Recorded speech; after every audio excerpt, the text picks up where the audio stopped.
حضرت امام حسن بصری کا مشہور قول ہے کہ پورے قرآن کا خلاصہ سورہ فاتحہ ہے، اور سورہ فاتحہ کا خلاصہ ایاک نعبد و ایاک نستعین۔ آخر کیا وجہ ہے کہ سورہ فاتحہ کی اس عظیم آیت کی اتنی عظیم فضیلت ہے؟ جی جناب، اس لیے کہ اس سلسلے میں امام ابن تیمیہ کا قول ہے، تعملت انفع الدعاء فإذا هو سؤال العبد على مرضاته وقد رأيته في الفاتحة ایاک نعبد و ایاک نستعین۔ میں نے قرآن و سنت کی باتوں پر غور و فکر کیا، قرآن و سنت کے بحر بے کناں سمندر میں شناوری کی، غوطہ زنی کی، تو میں نے پایا کہ تمام دعاؤں میں سب سے عظیم دعا، تمام پکاروں میں سب سے بڑی پکار، تمام دعاؤں میں سب سے اچھی دعا یہ ہے کہ بندہ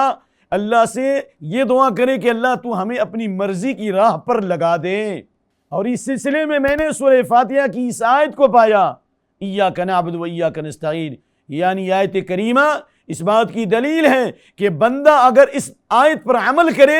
تو اللہ کی رضا اور خوشنودی کی راہ پہ لگ جائے گا، یعنی ناپنے والا ستاروں کی گزرگاہوں کا اپنے افکار کی منزل میں سفر کر نہ سکا،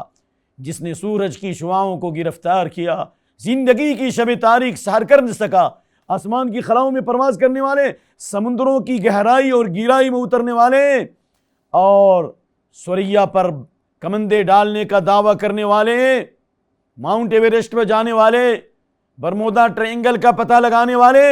یہ سب کے سب زیرو ہیں، اور سورہ فاتحہ پر عمل کرنے والا ایک نمبر کا ہیرو ہے جس نے ایاک نعبد و ایاک نستعین کے ذریعے سے بلندی حاصل کی۔ اس لیے امام ابن تیمیہ نے کہا، من اراد العزت فلیلزم عتبۃ العبودیہ،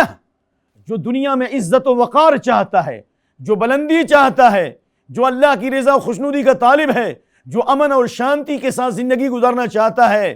اسے چاہیے کہ عبودیت کے دروازے کو کھٹکھٹائے، اپنی پیشانی کو جھکائے اور اللہ کی خالص بندگی کرے، وہ ہر جگہ بلندی پر چلا جائے گا۔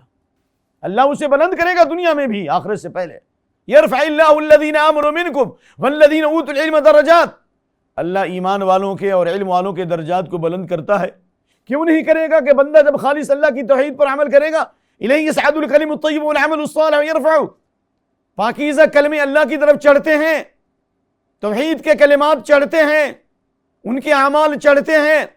والعمل الصالح یرفعہ، اور نیک عمل اسے بلندی پر اور لے جاتا ہے۔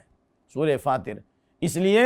شیخ الاسلام ابن تیمیہ کا یہ قول بہت ہی معروف ہے۔ سب سے عظیم دعا یہ ہے کہ بندہ یہ دعا کرے کہ اللہ تو ہمیں اپنی مرضی پر چلا، جیسا کہ اللہ کے نبی سجدے میں دعا کرتے تھے، اللہم انی اعوذ برضاک من سخطک، بخاری مسلم، اے اللہ میں تیری رضامندی کی پناہ چاہتا ہوں تیری ناراضگی سے،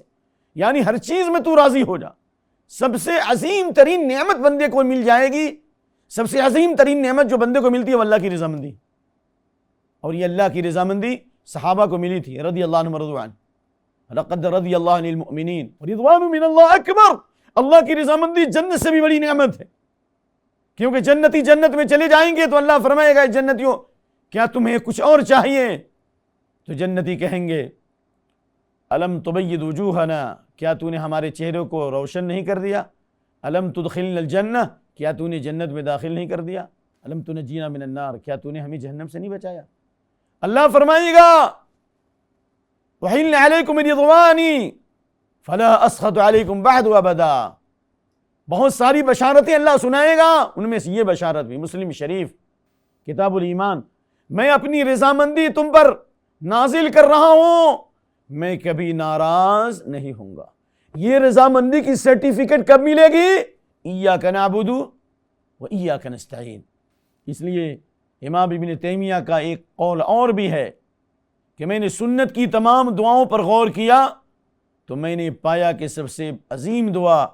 وہ دعا ہے جس میں بندہ اللہ تعالیٰ سے توفیق مانگتا ہے کہ اللہ اپنے ذکر پر اور اپنے شکر پر ہمیں قائم فرما، تو میں نے پایا کہ وہ دعا جس میں بندہ یہ طلب کرے کہ اللہ اپنے ذکر پر اور اپنے شکر پر میری مدد فرما اور اچھی عبادت پر استقامت نصیب فرما،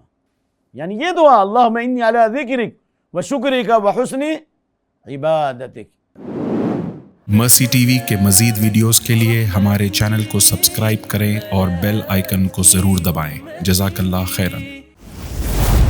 مسی ٹی وی، پیغام رحمت۔